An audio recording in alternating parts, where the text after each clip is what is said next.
Good morning పిల్లలు. ఇవాళ మనం మ్యాటర్ వేవ్ గురించి డిస్కస్ చేద్దామండి. మ్యాటర్ వేవ్ గురించి క్లుప్తంగా డిస్కస్ చేసుకుంటూ దీని ప్రాపర్టీస్ కూడా డిస్కస్ చేద్దామండి. దీని ప్రాపర్టీస్ ఏమున్నాయి, సో అసలు ఈ మ్యాటర్ వేవ్ అంటే ఏంటి, మొత్తం మనము క్లియర్ చేసేద్దాం ఇవాళ క్లాస్లో. ఓకేనా? సో మనకి ఇక్కడ డెఫినేషన్ ఇచ్చాను. మనం ఎగ్జామ్లో రాసుకోవడానికి ఈజీగా 2 మార్క్స్ క్వశ్చన్ కనుక ఇచ్చాడు అనుకోండి, మరి ఎలా రాయాలండి అంటే ఇంత మాత్రం మ్యాటర్ రాస్తే సరిపోతుంది మనకి. ఓకేనా? ఒక డెఫినేషన్ ఇచ్చేది చూడండి. ఫస్ట్ ఏమవుతుందండి, the wave associated with material particle is called the matter wave. Simple వర్డ్స్లో wave associated with material particle. నేను ఒక మెటీరియల్ పార్టికల్ తీసుకున్నాను, అదే మెటీరియల్ పార్టికల్ తీసుకున్నాను, దీనికి అసోసియేటెడ్గా ఉన్నటువంటి వేవ్ని మ్యాటర్ వేవ్ అని అంటున్నాను. Okay, it is also called de Broglie wave అని అంటాం. ఎందుకంటే డి బ్రోగ్లీ మనకి ఈ కాన్సెప్ట్ ఇచ్చాడు కాబట్టి వేవ్. అంటే దీనికన్నా ముందర మనకి ఈ కాన్సెప్ట్ ఎవరు ఇవ్వలేదని అంటే అప్పటి నుంచి కూడా మనకి డ్యూయల్ నేచర్ నడుస్తుంది. ఎట్లా అంటే మనకి లైట్ తీసుకున్నాం అనుకోండి, మనం లైట్ తీసుకుంటే ఏమవుతుంది, లైట్ అనేది వేవ్ నేచర్ని రిప్రజెంట్ చేస్తుంది. అవునా కదా?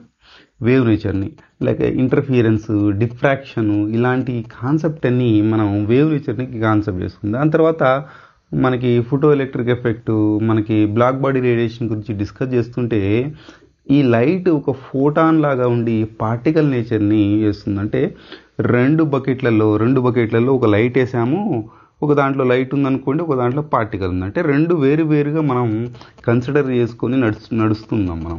ఓకేనా? సో ఆ టైంలో ఏమైందంటే డి బ్రోగ్లీ దీన్ని మెటీరియల్ పార్టికల్ మీద అప్లై చేస్తే ఎలా ఉంటుంది అని చెప్పేసి అబ్జర్వ్ చేశాడు. సో ఒక మ్యాటర్ గురించి అబ్జర్వ్ చేస్తున్నాడు, అంటే మ్యాటర్ గురించి డిస్కస్ చేశాడు. అప్పటి వరకు 2 బకెట్లు ఎట్లా ఉండేవి మ్యాటర్ గురించి డిస్కస్ చేస్తుంటే, మ్యాటర్ అనగానే మనకేమొస్తుంది, జనరల్గా దాని ఎలిమెంటరీ పార్టికల్స్ వచ్చేసి ఎలక్ట్రాన్, ప్రోటాన్, న్యూట్రాన్ వస్తున్నాయి. అప్పుడు ఆయన ఏం చేశాడంటే ఎలక్ట్రాన్ మీద దీన్ని అప్లై చేసి చూస్తే మనకి ఈ డెఫినేషన్ వచ్చేసింది. అవునా? సో మనం జనరల్గా అబ్జర్వ్ చేయండి, మనం క్లాసికల్గా రెండు కలిపి మనం అబ్జర్వ్ చేయడం చాలా కష్టం. మనం సపరేట్గానే అబ్జర్వ్ చేస్తాం. లేదా ఏదన్నా ఒకటి లైట్ బిహేవియర్ కానీ లేదా పార్టికల్ బిహేవియర్ కానీ మనం సపరేట్గా అబ్జర్వ్ చేయడానికి మనకు కష్టపడతాం. ఎట్లా అంటే మనం ఇప్పుడు ఒక చిన్న విమానం వెళ్తుంది అనుకోండి, ఏరోప్లేన్ గాల్లో వెళ్తుంది అనుకోండి, మనం అబ్జర్వ్ చేస్తూ ఉంటాం. చిన్నప్పుడు మనం అబ్జర్వ్ చేసేవాళ్ళం, అది కనబడుతుందా లేదా, అంటే ఇద్దరు నిలబడి మేము అబ్జర్వ్ చేస్తాం, కనబడుతుందా లేదా పార్టికల్, అంటే పార్టికల్ మూవ్ అవుతుంది. అవునా?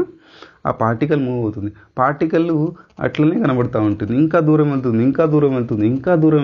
దూరం వెళ్ళే కొద్దీ ఏమవుతుంది అంటే అది కనిపించడం కొంచెం కష్టం అవుతుంది. మన కళ్ళు ఏం చేస్తాం, నిమిరి కొంచెం అలా చూస్తూ ఉంటాం, కనబడినట్టు వేవ్ లాగా ఇట్లా ఏదో పోతుంది. అంటే ఒక పార్టికల్ వేవ్ లాగా కనబడుతుంది ఎప్పుడు, మైక్రోస్కోపిక్ లెవెల్ పోయినప్పుడు. అదే ఇక్కడ కూడా అదే జరుగుతుంది. ఎప్పుడైతే మైక్రోస్కోపిక్ లెవెల్ వెళ్తున్నామో ఇదే పార్టికల్ మనకు వేవ్ నేచర్ని ఇస్తుందని మనకి డి బ్రోగ్లీ అప్పుడు కాన్సెప్ట్ ఇవ్వడం వల్ల ఈ క్వాంటమ్ మెకానిక్స్ అనేది, ఈ మ్యాటర్ వేవ్ అనేది క్వాంటమ్ మెకానిక్స్ కోర్ అయిపోయింది. అంటే ప్రతి ఒక్క కాన్సెప్ట్ మనం ఈ మ్యాటర్ వేవ్ నేచర్ మీద మనం చెప్పడం మొదలుపెట్టాం మనం. ఓకేనా? సో దాని తర్వాత మనకు తెలిసిన విషయం ఇది, according to the de Broglie hypothesis any moving particle has an associated with moving particle. నేను ఇప్పుడు విమానం పోతుంది, దాని associated wave whose wave length is inversely proportional to. ఆ మ్యాటర్ వేవ్ యొక్క వేవ్ లెంత్ ఎట్లా ఉండాలంటే relation lambda is equals to h/p. అంటే మూమెంటమ్ లాంబ్డా అనేది ఇన్వర్స్లీ ప్రపోర్షనల్ ఉంటే దాన్ని మ్యాటర్ వేవ్ అని అంటాం. ఈ మ్యాటర్ వేవ్ అంటే ఏంటి అసలుకి మనకి అంటే, మ్యాటర్ వేవ్ అనేది ఒక మెకానికల్ వేవా, ఒక సౌండ్ వేవ్ లాగా మెకానికల్ వేవా, లాంగిట్యూడినల్ ట్రాన్స్ఫర్ వేవ్ చూపెడుతుందా? మెకానికల్ వేవ్ అని అంటే ఇది స్పేస్లో కూడా మనకి మూవ్ అవుతుంది. ఈ మ్యాటర్ వేవ్ అనేది స్పేస్లో కూడా వెళ్తుంది, ట్రావెల్ చేస్తుంది అని అంటే, ఒకవేళ మెకానికల్ వేవ్ అయితే స్పేస్లో ట్రావెల్ చేయదండి. అవునా కదా? దానికి ఒక మీడియం కంపల్సరీ అవసరం. అంటే ఇది స్పేస్లో కూడా ట్రావెల్ చేస్తుంది కాబట్టి ఇది మనకి ఏమవుతుంది, మెకానికల్ వేవ్ కాదు. మరి ఎట్లా అంటే ఎలక్ట్రోమాగ్నెటిక్ వేవా? ఓకే, అవునా? కాదు. ఇది ఎలక్ట్రోమాగ్నెటిక్ వేవ్ కాదు. చలో, ఇది ఈ రెండు కానప్పుడు మళ్ళీ ఇంకొకటి గ్రావిటేషనల్ వేవ్స్ ఈ మధ్యలో అంటున్నారు కదా, మరి ఇది గ్రావిటేషనల్ వేవా? కానే కాదు. ఇది ఒక స్పెషల్ టైప్ ఆఫ్ వేవ్ అండి. అందుకని దీని ఇంపార్టెన్స్ మనం ఈ బ్యాక్ బోన్, ఈ క్వాంటమ్ మెకానిక్స్ యొక్క బ్యాక్ బోన్ అని అంటాం మనం, అవునా? ఈ మ్యాటర్ వేవ్ని బ్యాక్ బోన్. దీన్ని వేవ్ ఫంక్షన్ సైతో రిప్రజెంట్ చేస్తాం. ఎందుకంటే మొత్తం క్వాంటమ్ మెకానిక్ ప్రాబబిలిటీ మీద రిప్రజెంట్ ఉంటుంది. ప్రాబబిలిటీ మీద అంటే పర్టికులర్గా ఒక పొజిషన్లో పార్టికల్ ఉంది అని చెప్పలేం మనం. ప్రాబబిలిటీ మీదనే మొత్తం ఉంటుంది. ఓకే, ప్రాబబిలిస్టిక్ క్వాంటమ్ మెకానిక్ అంటాం మనం. ఓకే, అలా అబ్జర్వ్ చేస్తేనే చాలా కాన్సెప్ట్ క్లియర్ అయిపోతాయి మనకి, అవునా? సో దీన్ని ఈ మ్యాటర్ వేవ్కి ఒక వేవ్ ఫంక్షన్ కలిపి ఆ వేవ్ ఫంక్షన్ ప్రాబబిలిటీ అది ఫైండింగ్ ద పార్టికల్ అని చెప్పి మనం ముందుకు వెళ్ళిపోతూ ఉంటాం. స్క్రాడింజర్ వేవ్ ఈక్వేషన్స్ దాంట్లో వెళ్ళిపోతూ ఉంటాం, అవునా? సో ఇది మనకి అప్పుడు మ్యాటర్ వేవ్ గురించి మాట్లాడుతూ మాస్ ఉన్నటువంటి పార్టికల్ గురించి డి బ్రోగ్లీ డిస్కస్ చేశాడు. ఉంటుంది ఫోటాన్ ఏంటండి? అప్పుడు వాళ్ళు ఫోటాన్ అనేది పార్టికల్ అనుకున్నారు. ఈ వేవ్ అనేది మన లైట్ అనేది వేవ్ నేచర్ని చూపెడుతుంది. అంటే రెండు బకెట్లలో రెండు ఉన్నాయి అనుకోండి, వేవ్ అని మన పార్టికల్ ఉంది. అప్పుడు ఫోటాన్ అనేది మాస్లెస్ పార్టికల్. అప్పుడు డి బ్రోగ్లీ ఏం చేశాడు? మాస్ ఉన్నటువంటి పార్టికల్స్తో మనకి ఎక్స్పెరిమెంట్ చేశాడు. అంటే మెటీరియల్ పార్టికల్తో ఎక్స్పెరిమెంట్ చేశాడు. అందుకని డి బ్రోగ్లీ ఫేమస్ అయ్యాడు. దీని ముందర కూడా డ్యూయల్ నేచర్ కాన్సెప్ట్ ఉంది. కాకపోతే ఈయన మాస్ ఉన్నటువంటి పార్టికల్స్ లేక ఎలక్ట్రాన్కి అప్లై చేసి చూశాడు, సక్సెస్ అయిపోయాడు. కాబట్టి ఈ మ్యాటర్ వేవ్స్ చాలా ఇంపార్టెంట్ అయినాయి. ఓకే అమ్మా, డైలీ లైఫ్లో కూడా ఉన్నటువంటి మనం మ్యాటర్ వేవ్ని అప్లై చేయవచ్చు. ఆ మ్యాటర్ వేవ్ని ఎందుకు చూడలేకపోతున్నాం? డైలీగా మనం కనబడుతున్నటువంటి మ్యాటర్ వేవ్స్ అంటే ఒక బాల్ తీసుకున్నాం అనుకోండి, ఒక క్రికెట్ బాల్ కానీ టెన్నిస్ బాల్ కానీ తీసుకున్నాం.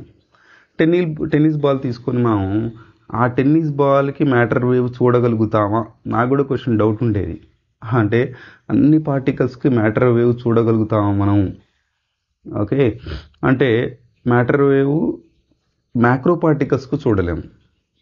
ఎందుకంటే ఈయన ఇచ్చినటువంటి ఈ ఈక్వేషన్ ప్రకారము, so lambda is equals to h/mv కదా మనకి. Lambda is equals to h/, momentum అంటే ఏంటండి? మాస్ ఇంటూ వెలాసిటీ కదా. ఎంత పెద్ద మాస్ ఉంటే అంత తక్కువ మీకు వేవ్ లెంత్ ఉంటుంది. గుర్తుపెట్టుకోండి, మాస్ ఎక్కువ ఉంటే వేవ్ లెంత్ అనేది చాలా తక్కువ ఉంటుంది మనకి, అవునా కదా? సో మనం ఏం చేద్దాం ఇప్పుడు డిఫ్రాక్షన్ ప్యాటర్న్లో. ఓకే, దీన్ని ప్రూఫ్ ఏంటి? మనకి డిఫ్రాక్షన్ ప్యాటర్నే. ఓకే, పార్టికల్ వేవ్ నేచర్ చూపెడుతుంది అనడానికి మంచి ఎగ్జాంపుల్ డిఫ్రాక్షన్ ప్యాటర్న్. చాలా ఎక్స్పెరిమెంట్ జరిగారు కదా దీని గురించి ప్రూవ్ చేయడానికి. జీబీ థామ్సన్ ఎక్స్పెరిమెంట్ మనకి మంచి ఎగ్జాంపుల్, డాల్టన్ జర్మర్ ఎక్స్పెరిమెంట్ మంచి ఎగ్జాంపుల్ మనకి మ్యాటర్ వేవ్ని ప్రూవ్ చేయడానికి, అవునా? ఇప్పుడు దీని యొక్క మాస్ని సపోజ్ ఒక 60 grams అనుకుందాం అనుకోండి. మనం టెన్నిస్ బాల్ తీసుకుంటే దాన్ని కేజీలో కన్వర్ట్ చేసుకుంటే 0.6 kg అనుకుంటే మనం కన్వర్ట్ చేసుకుంటే ఇది ఒక వెలాసిటీ 10 m/s అనుకుంటే వెలాసిటీతో మూవ్ అవుతుంటే మనం ఈ లాంబ్డా ఫార్ములాను అప్లై చేస్తే హెచ్ వాల్యూ ప్లాంక్స్ కాన్స్టెంట్ మనకు తెలుసు 6.625 × 10⁻34 J/s మనకు తెలుసు. దీన్ని మొత్తాన్ని మనం సబ్స్టిట్యూట్ చేసామనుకోండి, సపోజ్ మనం దీన్ని మొత్తాన్ని సబ్స్టిట్యూట్ చేసి మల్టిప్లై చేసి మనం పెడితే ఒక వాల్యూ వస్తుంది, ఎంతో కొంత వాల్యూ. సపోజ్ 1.1 × 11.2 10⁻33 అనుకుంటే ఒక వాల్యూ వచ్చేస్తుంది మనకి. అంటే ఈ పవర్ చూడండి, -10⁻33 అంటే మన వేవ్ లెంత్ ఎంత ఉండాలి? అంటే 10⁻33 ఉండాలి. అంటే ఈ 10⁻33 వేవ్ లెంత్ ఉండాలి అని అంటే మన అటామిక్ రేడియస్ అంట 10⁻10 మీటర్సే కదా. 10⁻10 మీటర్సే కదా మనకి ఈ అటామిక్ రేడియస్. అంటే అటామిక్ రేడియస్ కంటే తక్కువ ఉండాలి. అంటే మనం ఇంకా చెప్పాలంటే న్యూక్లియస్ కన్నా తక్కువ ఉండాలి. లోపల ఉన్నటువంటి ఆటం లోపల ఉన్నటువంటి న్యూక్లియస్ కన్నా తక్కువ ఉండాలి. ఏది? Diffraction slit. ఎందుకంటే మనకి ఫస్ట్ డిఫ్రాక్షన్లో మన కండిషన్ ఏంటంటే ఏదైతే వేవ్ లెంత్ ఉందో ఆ స్లిట్కి నియర్లీ ఈక్వల్ ఉండాలి అనేది మనకి డిఫ్రాక్షన్లో ఫస్ట్ కండిషన్, అవునా? స్లిట్కి డిఫ్రాక్షన్, ఈ స్లిట్కి వేవ్ లెంత్ యొక్క సైజు, ఈ స్లిట్ సైజు మనకు ఎంత ఉండాలి. అంటే అంటే న్యూక్లియస్ కన్నా చిన్న స్లిట్ని మనం క్రియేట్ చేయాలి. ఇది పాసిబుల్ అవుతుందా? మనకి రియల్గా పాసిబుల్ అవ్వదు. కాబట్టి మనం మ్యాక్రో పార్టికల్స్కి ఈ మ్యాటర్ వేవ్ అనేది అబ్జర్వ్ చేయలేం. మనం ఉంటుంది కానీ మనం అబ్జర్వ్ చేయలేం. అందుకే చాలా సైంటిస్టులు ఏం చేశారంటే ఈ ఎలక్ట్రాన్ కాకుండా దానికన్నా పైన ఉన్నటువంటి ఆటమ్స్, మాలిక్యూల్స్ ఆ రేంజ్ వరకు ఇంకా ఇంకా ట్రై చేయండి. మైక్రో పార్టికల్స్కి ట్రై చేశారు వీళ్ళు, కానీ అబ్జర్వ్ చేయలేకపోయారు. మైక్రో పార్టికల్స్కి మాత్రం ఎక్సలెంట్గా వర్క్ చేస్తుంది. ఇప్పుడు మొత్తం concept quantum mechanics core bone అనే చెప్పాలి మనం ఈ మ్యాటర్ వేవ్స్. ఓకేనా పిల్లలు? సో ఈ మ్యాటర్ వేవ్స్ ఇంత ఇంపార్టెంట్. మనం ఈ మ్యాటర్ వేవ్స్ని సో ఎక్కువగా స్టడీ చేస్తే ఇది మనకి మెకానికల్ వేవ్ కాదు, ఎలక్ట్రోమాగ్నెటిక్ వేవ్ కాదు, ఇంకేం వేవ్ కాదు. కాబట్టి ఇంకోటి ఎక్కువగా స్టడీ చేసామనుకోండి, అంటే ఆ మెటీరియల్ గురించి, అంటే మూవింగ్ పార్టికల్, ఆ మైక్రో పార్టికల్ గురించి మొత్తం ఇన్ఫర్మేషన్ మనకు దొరికిపోతుంది. వేవ్ ఫంక్షన్ క్వాంటమ్ మెకానిక్స్లో మనం ప్రతి ఒక్క ఈక్వేషన్ సైతో రాస్తాం మనం, అవునా? అనేది దేన్ని రిప్రజెంట్ చేస్తుంది? మ్యాటర్ వేవ్ రిప్రజెంట్ చేస్తుంది. దాన్ని వేవ్ ఫంక్షన్ అని అంటాం మనం. వేవ్ ఫంక్షన్ అని అంటాం అంటే probability of finding the particle. ఆ పార్టికల్ ఏ పొజిషన్లో ఉందనేది మనకి ఆ రేంజ్ చెప్పగలుగుతాం, ప్రాబబిలిటీ చెప్పగలుగుతాం. ఓకే, అంటే ఆ పార్టికల్ బిహేవియర్ గురించి కూడా చెప్పగలుగుతాం. ఆ పార్టికల్ గురించి అన్ని ఇన్ఫర్మేషన్ చెప్పగలుగుతాం. అంటే మైక్రో లెవెల్లో, అంటే మనం చూడనటువంటి, కంటికి కనపడినటువంటి పార్టికల్ గురించి ప్రతి ఒక్క విషయం చెప్పగలుగుతాం. అంటే మ్యాటర్ వేవ్ గురించి చదవగలిగితే ప్రతి ఒక్క విషయం గురించి మనం చెప్పగలుగుతున్నాము అర్థం. ఓకేనా పిల్లలు? సో ఇది మ్యాటర్ వేవ్ యొక్క డెఫినేషను. మరి డి బ్రాగ్లీ కన్సిడర్ చేసినటువంటి హైపోథసిస్ మనం ఎగ్జామ్లో రాయాల్సినటువంటిది. ఓకేనా? 2 మార్క్స్ క్వశ్చన్ గురించి మనం రాయాలి. దీని ప్రాపర్టీస్ డిస్కస్ చేద్దామండి. దీని గురించి కొంచెం క్లుప్తంగా మనం తెలుసుకోవాలంటే దీని ప్రాపర్టీస్ కనుక డిస్కస్ చేస్తే మనకి ఇంకా క్లియర్గా అర్థమైపోతుంది. ఓకే, దాని తర్వాత దీని అప్లికేషన్ ఏంటి, దీనికి ఇందాక చెప్పాను ఎక్స్పెరిమెంటల్ ప్రూఫ్గా 2 ఎక్స్పెరిమెంట్లు మన దగ్గర ఉన్నాయి, సిలబస్లో కూడా అదే ఉన్నాయి. ఓకేనా? చలో ముందుకు వెళ్ళిపోదామా? ఇప్పుడు మనం ఇక్కడ ప్రాపర్టీస్ గురించి 1 by 1 డిస్కస్ చేద్దామండి. ఈ ప్రాపర్టీస్ మనం డిస్కస్ చేస్తే మనం ఈ వేవ్ నేచర్ గురించి మనం తెలుసుకోవచ్చు. మనం ఒకటి ఫస్ట్ నేచర్ ఆఫ్ వేవ్స్. మనం ఇక్కడ నేచర్ ఆఫ్ వేవ్ గురించి చెప్తున్నా చూడండి. లైట్లో ఏమవుతుంది, మ్యాటర్ వేవ్లో ఏమవుతుంది. ఇక్కడ మనకి లైట్లో కనుక మనం ఇక్కడ డిస్కస్ చేస్తే they are electromagnetic waves that travel through a space without needing a medium and these consist of oscillation of electric and magnetic field. ఓకేనా? మనకి ఇవి లైట్ వేవ్ గురించి తెలుసు, మనకి స్పేస్లో కూడా ట్రావెల్ చేస్తుంది. మరి మ్యాటర్ వేవ్ గురించి మనం మాట్లాడితే these are link to a particle. అవును కదా? పార్టికల్ మనకి తోనే కంబైండ్ అయ్యే మనకి ఈ మ్యాటర్ వేవ్ వెళ్తుంది. పార్టికల్ ఉంటేనే మ్యాటర్ వేవ్, పార్టికల్ లేకపోతే మ్యాటర్ వేవ్ ఉండదు. Like electron and atoms, they are generated by the motion of the particle. These waves are produced whether the particle is charged particle or uncharged. It is very important అండి. ఏమంటారు అంటే ఆ particle charged పార్టికలా, అన్చార్జ్డ్ పార్టికలా? Charge particle అయితే ఏ charged particle మీద plus మీద depend అయి ఉందా, minus మీద డిపెండ్ అయి ఉందా, ఏందనేది అది అబ్జర్వ్ చేయదు. ఏదన్నా మెటీరియల్ పార్టికల్ ఉంటే దానికి అసోసియేటెడ్ వేవ్ని మ్యాటర్ వేవ్ అంటాం తప్ప దాన్ని అది చార్జ్డా అన్చార్జ్డా, చార్జ్ అవుతే మరి ఏ చార్జ్ ఉంది దానికి అనేది మనకి సంబంధమే లేదు మనకి.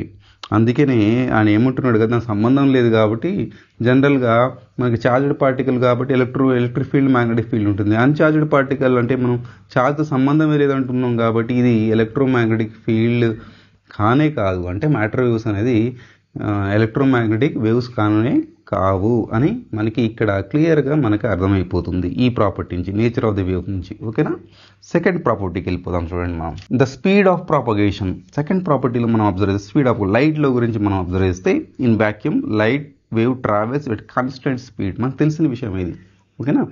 లైట్ అనేది ఒక 3 × 10⁸ మీటర్ పర్ సెకండ్ వెలాసిటీతో మనకి కాన్స్టెంట్ వెలాసిటీతో మూవ్ అవుతుంది. అదే మనం అబ్జర్వ్ చేసినట్లయితే మ్యాటర్ వేవ్ గురించి మనం వాడిచ్చిన పాయింట్ ఏంటి ఇక్కడ అంటే the speed of these waves travel depends on the mass and momentum and the velocity of the matter wave is greater than the velocity of the light.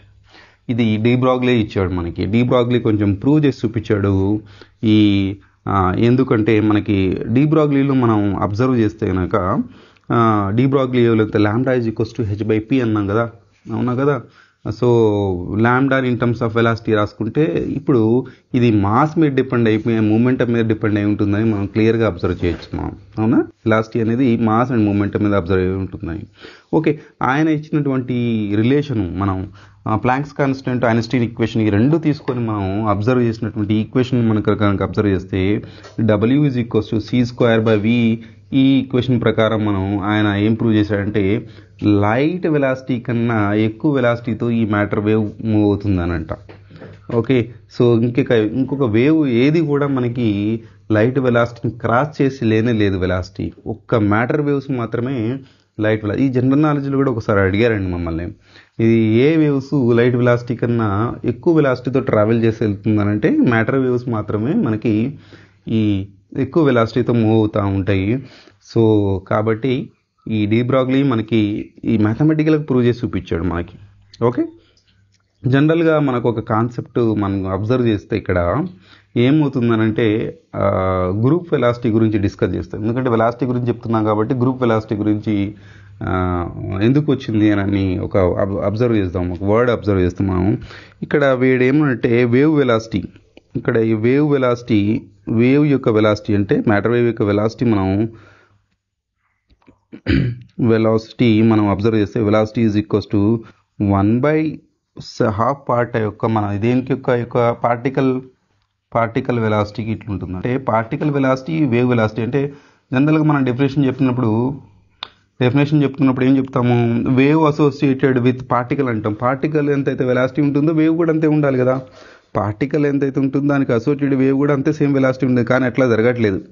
జనరల్గా మనం క్లాసికల్గా observe చేస్తే wave velocity half of the particle velocity ఉంటుంది. అంటే wave velocity ముందుకెళ్ళిపోతుంది, particle velocity అనేది వెనకబడుతుంది. ఇది ఎందుకు వచ్చింది అనే తర్వాత అనాలిసిస్ చేస్తే, ఎందుకంటే మనం క్వాంటమ్ మెకానిక్స్లో మైక్రో లెవెల్ పోయే కొద్ది ప్రాబబిలిటీ గురించి డిస్కస్ చేస్తాం కాబట్టి ఈ గ్రూప్ వెలాసిటీ గురించి మనం డిస్కస్ చేస్తాం. ఈ గ్రూప్ వెలాసిటీలో డిస్కస్ చేస్తే ఈ ప్రాబ్లం క్లియర్ అయింది. ఎందుకంటే ఎక్స్పెరిమెంటల్గా మనకి రాంగ్ అని ప్రూవ్ అవ్వలేదు. ఓకే, ఈ రెండు వెలాసిటీస్ రాంగ్ అని ప్రూవ్ అవ్వలేదు, వారి కాన్సెప్ట్ కరెక్టే. కాబట్టి ఇది మనకి అక్కడి నుంచి ఎక్కడ గ్రూప్ వెలాసిటీ గురించి మనం డిస్కస్ చేసినప్పుడు అక్కడ ప్రూవ్ అయ్యింది మనకి ఇక్కడ.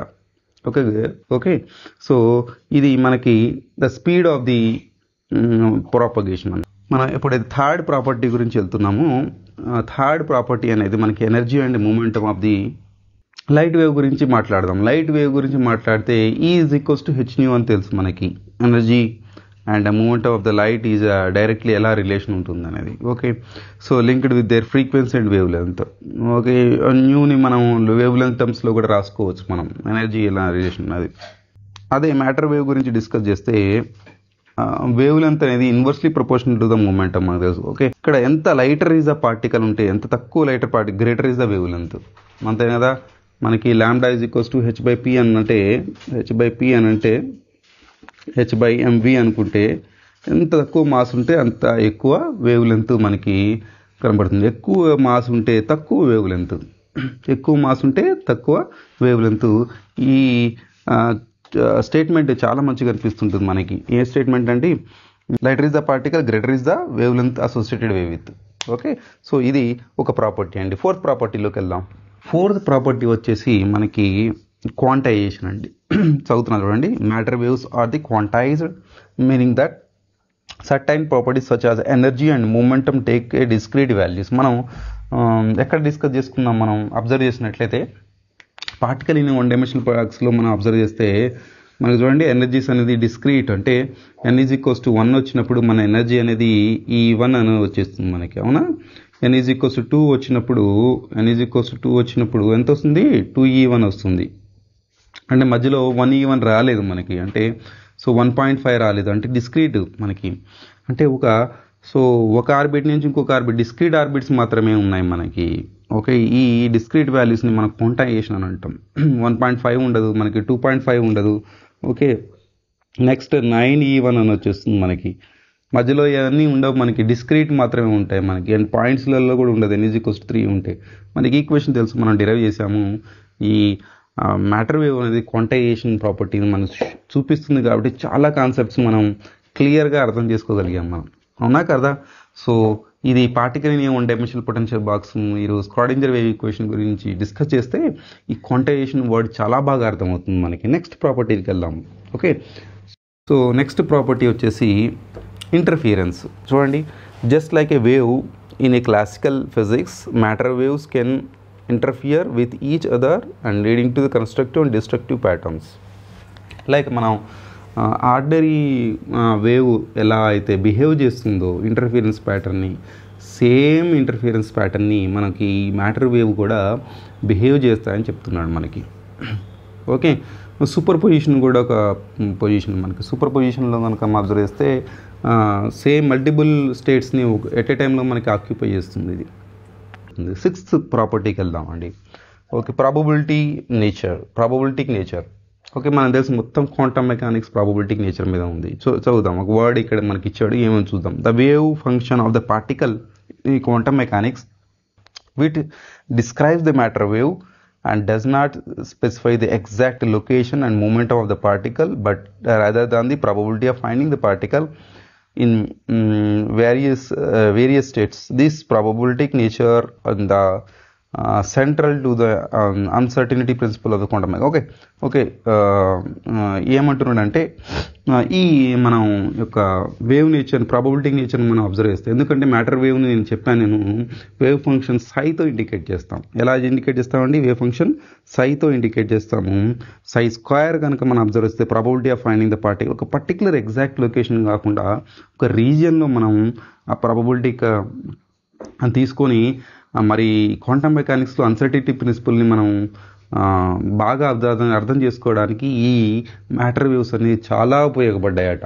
అంటే మొత్తం ప్రాబబిలిటీ నేచర్ని అర్థం చేసుకోవడానికి చాలా ఉపయోగపడింది. Next point next one is tunneling. మనకి matter waves can exhibit tunneling where the particles pass through the potential barrier that they would not be able to overcome the classically. The effect states from the wave like a nature allows the wave function to extract through the beyond the barrier. మనం జనరల్గా observe చేసాం అనుకోండి, particle in potential box, infinite potential box, దాని తర్వాత Kronig Penney model. Okay, Kronig Penney model గుర్తుందో లేదో మీకు? ఒకసారి క్రానిక్ పెన్నీ మోడల్కి వెళ్ళండి. క్రానిక్ పెన్నీ మోడల్కి వెళ్ళి అబ్జర్వ్ చేయండి. మనం అబ్జర్వ్ చేస్తే ఈ ఫైనైట్ పొటెన్షియల్ బాక్స్ అని తీసుకున్నాము. టోటల్ క్రిస్టల్ని ఎలా తీసుకున్నామండి? ఫైనైట్ పొటెన్షియల్ బాక్స్ని తీసుకున్నాం. అర్థమైతే క్లాసికల్లీ మనం అబ్జర్వ్ చేస్తే ఒక ఎలక్ట్రాన్ ఇట్ వచ్చింది అనుకోండి, క్లియర్గా అర్థం చేసుకోండి. చాలా మంచి కాన్సెప్ట్ ఇది, ఈ టనలింగ్ అనేది. ఒక ఎలక్ట్రాన్ ఇలా వచ్చింది అనుకోండి, ఎలక్ట్రాన్ ఇట్ వచ్చినప్పుడు క్లాసికల్ ఏమవుతుంది, ఇక్కడ హై పొటెన్షియల్ బాక్స్ కాబట్టి, హై పొటెన్షియల్ కాబట్టి ఇది ఇట్లా వచ్చి జంప్ చేసి ఇట్లా వెళ్ళిపోవాలి. ఇది ఓకే, దీని దగ్గర అంత ఎనర్జీ లేదనుకోండి, టనలింగ్ చేసుకొని వెళ్ళిపోవాలి. క్వాంటమ్ మెకానికల్గా మనం అబ్జర్వ్ చేసినట్లయితే, ఇప్పుడు మనం టోటల్ ఇంటర్నల్ రిఫ్లెక్షన్, ఎందుకు మనం టోటల్ ఇంటర్నల్ రిఫ్లెక్షన్ అబ్జర్వ్ చేయాలి? ఎందుకంటే ఒక ఎలక్ట్రాన్ గురించి మాట్లాడుతున్నాం అంటే ప్రాబ్లం లేదు, గ్రూప్ ఆఫ్ ఎలక్ట్రాన్స్ గురించి మాట్లాడుతున్నాం అనుకోండి, మనం మైక్రోస్కోపికల్గా చూసామనుకోండి, ఇది ఒక పార్టికల్ లాగా కనిపించదు, ఒక అంటే ప్రాబబిలిటీ వేవ్ లాగా కనబడుతుంది. అంటే ఒక ఇట్లా సైనడ్ వేవ్ లాగా కనబడుతుంది. ఓకే, ఎక్కువ ప్రాబబిలిటీ ఈ ప్లేస్లో ఉంది, తక్కువ ప్రాబబిలిటీ ఆఫ్ ఎలక్ట్రాన్స్ ఇక్కడ ఉన్నాయి, ఎక్కువ ప్రాబబిలిటీ తక్కువ ప్రాబబిలిటీ, అంటే ఒక వేవ్ లాగా మూవ్ అవుతుంది. ఇదే కాన్సెప్ట్ ఇన్ క్వాంటమ్ మెకానిక్స్లలో. ఒక పార్టికల్ లాగా మూవ్ అవ్వకుండా ఒక గ్రూప్ లాగా మూవ్ అవుతుంది. ఇప్పుడు మనం టోటల్ ఇంటర్నల్ రిఫ్లెక్షన్ కనుక అబ్జర్వ్ చేసాం అనుకోండి, టోటల్ ఇంటర్నల్ రిఫ్లెక్షన్ కనుక మనం అబ్జర్వ్ చేస్తే, సో లైట్ అనేది ఇట్లా టోటల్ ఇంటర్నల్ రిఫ్లెక్ట్ అయ్యి ఇట్లా పోతుంది, కానీ ఏదో ఒక చిన్న లైట్ ఇట్లా వెనక్కి వచ్చేస్తుందంట. ఓకే, సో దీన్నే ఎవాన్సెట్ అంటాం మనం. ఓకే,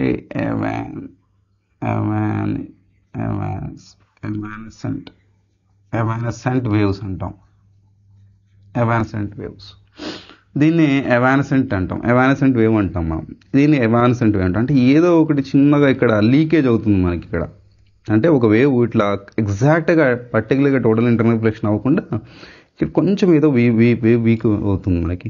ఇక్కడ కూడా అంతే, మనకు ఒక గ్రూప్ ఆఫ్ వేవ్స్ ఇట్లా, అంటే గ్రూప్ ఆఫ్ పార్టికల్స్ వేవ్ లాగా వచ్చి ఇట్లా రిఫ్లెక్టెడ్ అయ్యి బ్యాక్ వచ్చేసింది. ఇప్పుడు నేను ఇక్కడ ఉన్నా అనుకోండి, ఎక్కడో నిలబడి ఉన్నది వేవ్ మీద, ఇట్లా వచ్చి మళ్ళీ రిఫ్లెక్ట్ అయ్యి ఇట్లా మనం బ్యాక్ వచ్చేస్తుంది మనకి. అంటే ఇది మళ్ళీ రివర్స్ అయ్యి మళ్ళీ ఇలా వచ్చేస్తుంది మనకి. ఇలా వచ్చినప్పుడు నేను మళ్ళీ ఈడికి వచ్చేసాను. అంటే ఈ గ్రూప్ ఆఫ్ ఎలక్ట్రాన్స్ వేవ్ లాగా మూవ్ అయ్యి ఇట్లా రిఫ్లెక్టెడ్ అయ్యి టోటల్ ఇంటర్నల్ రిఫ్లెక్షన్. ఎందుకంటే క్లాసికల్గా మనకు తెలుసు, మనకి ఈ పొటెన్షియల్ బ్యారియర్ని క్రాస్ చేయడం అనేది ఇంపాసిబుల్ కాబట్టి. ఇప్పుడు ఈ ఎవాన్సెంట్ అనే వేవ్స్ అనేది అంటే లీకేజ్ అనేది మనకి వెరీ ఇంపార్టెంట్ కాన్సెప్ట్ మన క్వాంటమ్ మెకానిక్స్లో. ఇది కొంచెం బయటికి వెళ్ళిపోయినప్పుడు ఈ చిన్న లీకేజ్ ఇట్లా టనలింగ్ అయ్యి ఇట్లా వచ్చేస్తుంటుంది.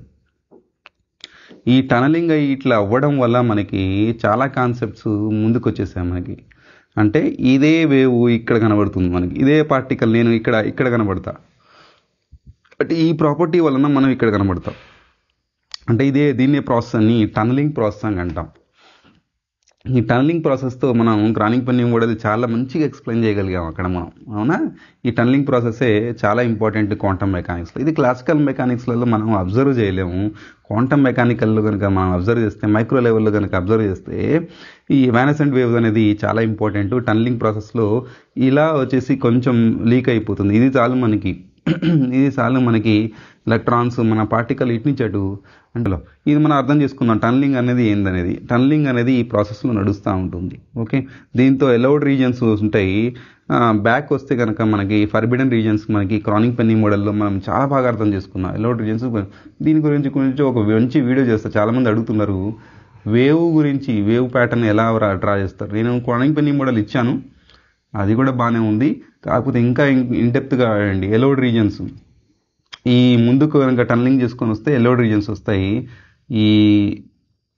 ఈ గ్యాప్ అనేది ఇక్కడ చూడండి, గ్యాప్ కనబడుతుంది. ఈ గ్యాప్ అనేది టోటలీ ఇంటర్నల్ రిఫ్లెక్టెడ్ అయ్యి బ్యాక్ వెళ్ళిపోతే ఈ గ్యాప్ వచ్చేస్తుంది. ఈ allowed reason because of tunnelling, so మనకి రిఫ్లెక్టెడ్ బ్యాక్ అవుతే మనకి గ్యాప్ అనేది వచ్చేస్తుంది. ఈ టనలింగ్ మంచిగా అర్థం చేసుకుందాంలేండి, ఇంకా మంచి వీడియో తీసుకొని మనకి ఇంకా ఇప్పుడు అవసరం లేదు, పెద్ద లెంతీ అవుతుంది మనకి వీడియో. ఓకే, నెక్స్ట్ ప్రాపర్టీ గురించి పోవడం. ఎంటాగిల్మెంట్. మనకి ఎంటాగిల్మెంట్ అంటే మనకి అర్థం చేసుకోవడం ట్విన్స్ లాగా. మనకు ఒక నాగార్జున సినిమా ఉంది కదా. ఓకే, ఈ నాగార్జున ఇక్కడ చెయ్యి ఊపితే అక్కడ కూడా చెయ్యి ఊపుతాడు, ఇక్కడ ఫైటింగ్ చేస్తే అక్కడ కూడా ఫైటింగ్ చేస్తాడు. అవునా కదా. ఎంటాగిల్మెంట్ అంటే ఒక పార్టికల్ ఎట్లా బిహేవ్ చేస్తుందో అదే పార్టికల్ వేరే దగ్గర కూడా అట్లనే బిహేవ్ చేస్తుంది. దీన్ని క్వాంటమ్ ఎంటాగిల్మెంట్ అంటాం.